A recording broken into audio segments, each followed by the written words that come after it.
Welcome friends. இன்றைக்கி நம்ம காலை டிஃபனுக்கு சூப்பரான ஒரு மொறுமொறு தோசையும் கூடவே சுவையான ஒரு சாம்பார், டிஃபன் சாம்பாரும் எப்படி செய்யலான்னு பார்க்கலாங்க. இப்போ நம்ம இட்லி மாவு, தோசை மாவு எதுவுமே இல்லாத நேரத்தில் டக்குன்னு இதை போல் ஒரு கப் அளவு அரிசி மாவு வச்சுட்டு சூப்பராக தோசை சுடலாங்க. சுவையான இந்த சாம்பாரை எப்படி செய்யலான்னு பார்க்கலாம். அருமையாக காலையில் டிஃபன் நீங்களும் இது போல் செஞ்சு பாருங்கள். முதல்ல சாம்பார் செய்யலாங்க. இதுக்கு வந்து ஒரு மசாலா அரைச்சிக்கலாம். 2 டேபிள் ஸ்பூன் அளவு தேங்காய், 2 டேபிள் ஸ்பூன் அளவு பொட்டுக்கடலை, அரை டீஸ்பூன் ஜீரகம், இதெல்லாம் ஒரு பிளெண்டரில் போட்டுட்டு 1.5லேருந்து 2 டீஸ்பூன் அளவு சாம்பார் பொடி, சாம்பார் பவுடர் போட்டுட்டு கொஞ்சம் தண்ணி ஊற்றி நல்லா பேஸ்ட் மாதிரி அரைச்சி வச்சுக்கலாம். இப்போது ஒரு தக்காளி பொடியாக அரிஞ்சுதுங்க. சாம்பார் வெங்காயம் 10 தோல் உரித்து வச்சுக்கலாம். பச்சை மிளகாய், கருவேப்பிலை இதெல்லாம் அரிஞ்சு எடுத்து வச்சுருவோம். 1/4 கப் அளவு துவரம்பருப்பு குக்கரில் போட்டுட்டு தண்ணி ஊற்றிட்டு மஞ்சத்தூள், பெருங்காயெல்லாம் போட்டு வேக வச்சு இறக்கி வச்சுக்கலாங்க. சின்ன லெமன் சைஸ் அளவு புளியும் தண்ணியில் ஊற வச்சுக்கலாம். இப்போ சாம்பார் செய்ய தொடங்கலாங்க. அடுப்பில் ஒரு கடாயில் 3 டீஸ்பூன் அளவு ஆயில் ஊற்றிட்டு பெருங்காயம் சின்ன கட்டி இல்லைனா பவுடர் கூட போட்டுக்கலாம். கடுகு அரை டீஸ்பூன் போட்டு பொரிய விட்டுட்டு கருவேப்பிலை, வெங்காயம் போட்டு நல்லா வதக்கிடலாங்க. இது வதங்கினதும் தக்காளியும் போட்டு சேர்த்து வதக்கிக்கலாம். கூடவே பச்சை மிளகாயும் சேர்த்துட்டு 2 நிமிஷம் போல் வதக்கிட்டு மஞ்சத்தூள் 1/4 டீஸ்பூன் அளவு சேர்த்துட்டு நம்ம கரைச்சி வச்சுருந்த புளி தண்ணி வடிகட்டி அதை இதில் ஊற்றிடலாங்க. உப்பு ஒரு 3/4 டீஸ்பூன் அளவு போட்டுட்டு தண்ணி மேலும் ஒரு அரை டம்ளர் ஊற்றிட்டு கொதிக்க வச்சுக்கலாம்.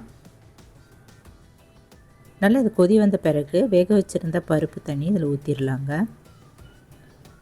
இது ஒரு 5 நிமிஷம் போல் நல்லா கொதிக்கட்டும். இப்போ அரைச்சி வச்சுருந்த மசாலா விழுது அது இதில் சேர்த்துட்டு, தேங்காய் விழுது இதில் சேர்த்துட்டு கலந்துட்டு இன்னும் ஒரு டம்ளர் கூட தண்ணி இதில் ஆட் பண்ணிக்கலாம். தண்ணியாக இருந்தால் தான் தோசைக்கும் சைட் டிஷ்ஷாக தொட்டு சாப்பிட்றதுக்கும் நல்லாயிருக்கும்.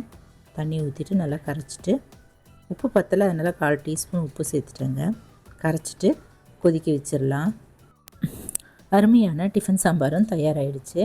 இது இட்லி, தோசை, பொங்கல் எல்லா டிஃபனுக்குமே ரொம்ப நல்லாயிருக்குங்க. நீங்களும் செஞ்சு பாருங்கள்.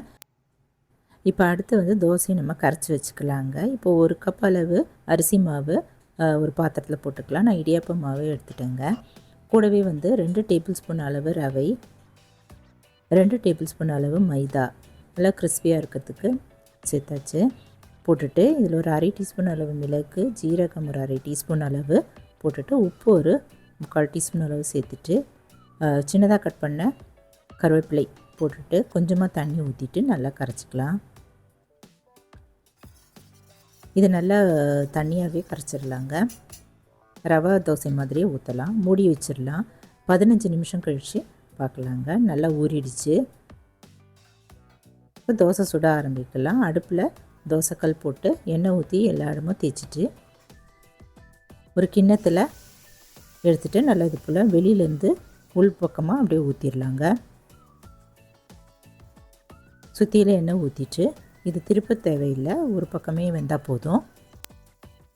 கேஸ் ஸ்டவ் வந்து நம்ம ஹை ஃப்ளேம்லேயே வச்சுட்டு நல்லா சுட்டு எடுக்கலாம். இப்போ நல்லா மொறுமொறுன்னு ஆயிடுச்சுங்க. ஒரு பக்கம் அப்படியே திருப்பிட்டு நம்ம தோசை திருப்பியில் எடுத்துடலாம். அருமையான இன்ஸ்டன்ட் தோசை இது போல் நம்ம செய்யலாங்க. இட்லி, தோசை மாவு இல்லைன்னா டக்குன்னு அரிசி மாவு மட்டும் இருந்ததுன்னா இது போல் டிஃபன் செய்யலாங்க. மொறுமொறுன்னு டிஃபனும் சாம்பாரும் நீங்களும் அது போல் செய்து பாருங்கள்.